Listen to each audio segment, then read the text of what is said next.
Now, if you're a Dexter fan, then you're likely aware of the prequel series, Dexter Original Sin, that is currently airing right now on Showtime with Paramount Plus, as well as the sequel series, Dexter Resurrection, that is currently filming in New York City and will air later this summer in 2025.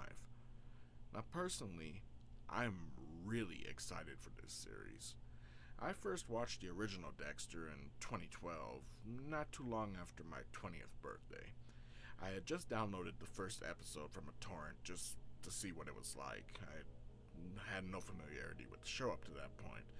And after watching that first episode, not even the first episode, after just the first few minutes when Dexter goes to hunt down the predator pastor or choir teacher, whatever it was, I was immediately hooked, and I ended up downloading all of the episodes all the way through the end of season 6, and spent the next 2 weeks watching them from a USB on my PS3.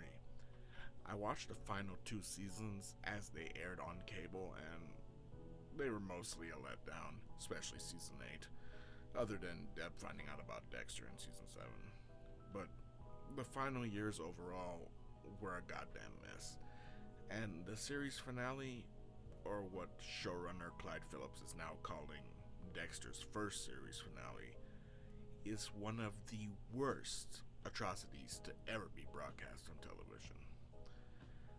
Then, 8 years later, 10 years later in the show's timeline, we ended up getting a 10-episode miniseries, Dexter New Blood, which is essentially Dexter Season 9 in all but name, that aired in December of 2021.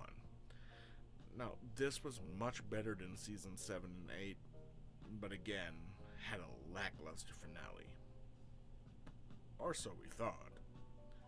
So here we are, 3 years after the New Blood ending, and we have not only a prequel that takes place in the early 90s in the original Miami setting, but also a sequel series that will apparently take place somewhere in New York City as opposed to the upstate New York location of Iron Lake like in New Blood.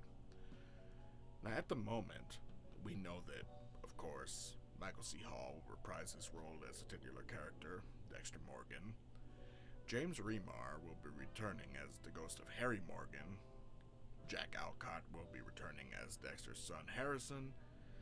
And in my opinion, the most exciting return, David Zayas as the now captain of Miami Metro Homicide, Angel Batista, who thankfully will be a series regular and not just a recurring cast member.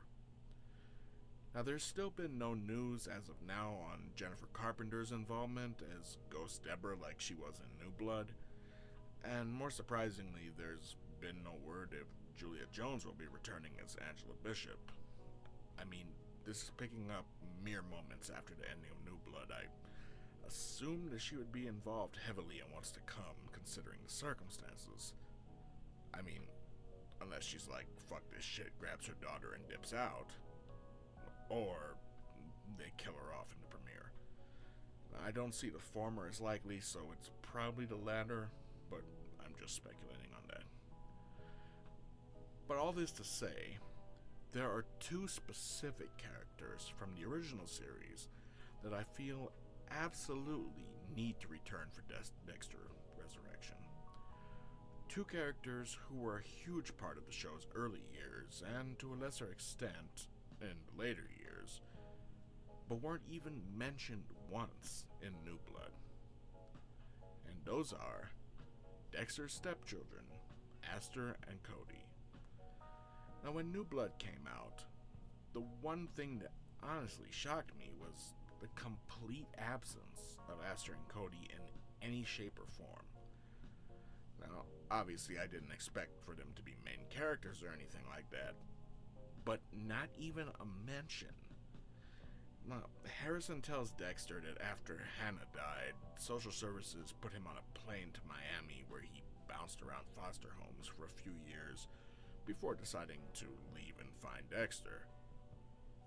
And I was like, what the fuck? Why wasn't he sent to live with Aster and Cody and their grandparents in Orlando? Were child services really that ignorant? It bothered me a lot, being honest. It really did. It seems like Harrison doesn't even remember his brother and sister. I mean, he remembers Trinity killing Rita. He remembers the following years with Dexter after her passing. He remembers Deb. But he doesn't remember his own brother and sister, who we know he saw more than once during the later seasons, even if it was off screen in Orlando, as we were told a few times. But fine, I just let it go. But now that we're officially getting a continuation of New Blood, there's no excuse for them not bringing back Dexter's stepkids. My biggest issue with New Blood's ending, which was the cliffhanger with Batista, is being rectified now, or so I hope. So yeah, the Aster and Cody thing is the main issue that I feel needs to be addressed. Now that Batista knows Dexter is alive and that he's the Bay Harbor Butcher, there's no way that word won't get back to Aster and Cody.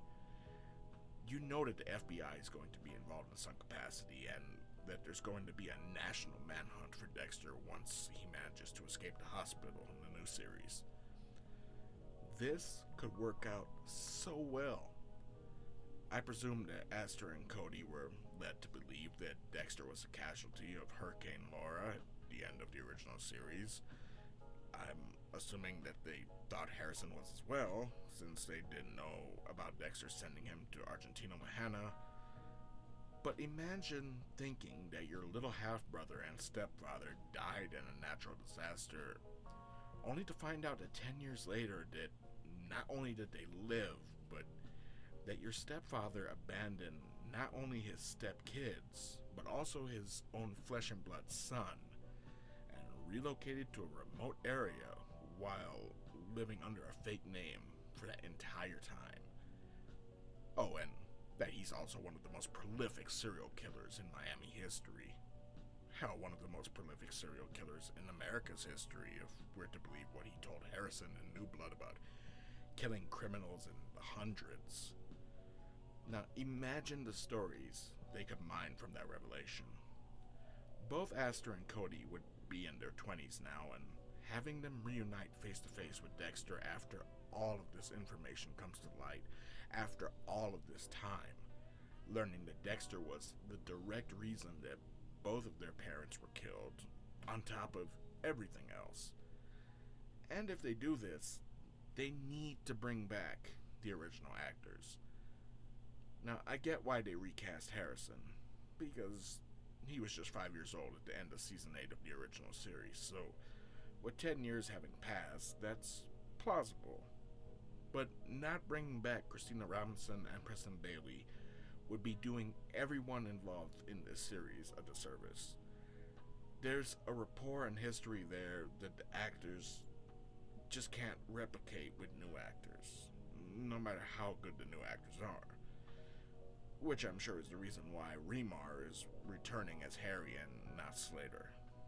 Slater is Patrick Gibson's Harry, and we're watching that relationship with these actors grow stronger in real time with each new episode, each passing week.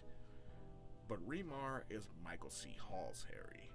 The actors have 8 full years of history on the OG series together, and it makes sense that he would be the one to come back. Same goes for Aster and Cody. Those actors and Michael C. Hall have 4 years, and, well, really 4 years and change, if you count the appearances after Season 4, worth of history with Michael C. Hall, that they can pull from in a hypothetically new scenario, whatever that may be. Plus, I found this picture of both actors at the New Blood premiere, so they're clearly still on good terms with the creatives and production crew. Now, if these two are still acting, that I don't know. I've only ever seen them in Dexter, so I don't know if they kept acting after 2010 or not, but if they are, Showtime, Paramount, make this happen. And I think it would be even cooler to do this, just as a little side note. I know that Dexter has never really followed the original Jeff Lindsay books too closely outside of the first book, which the series still took quite a few liberties with.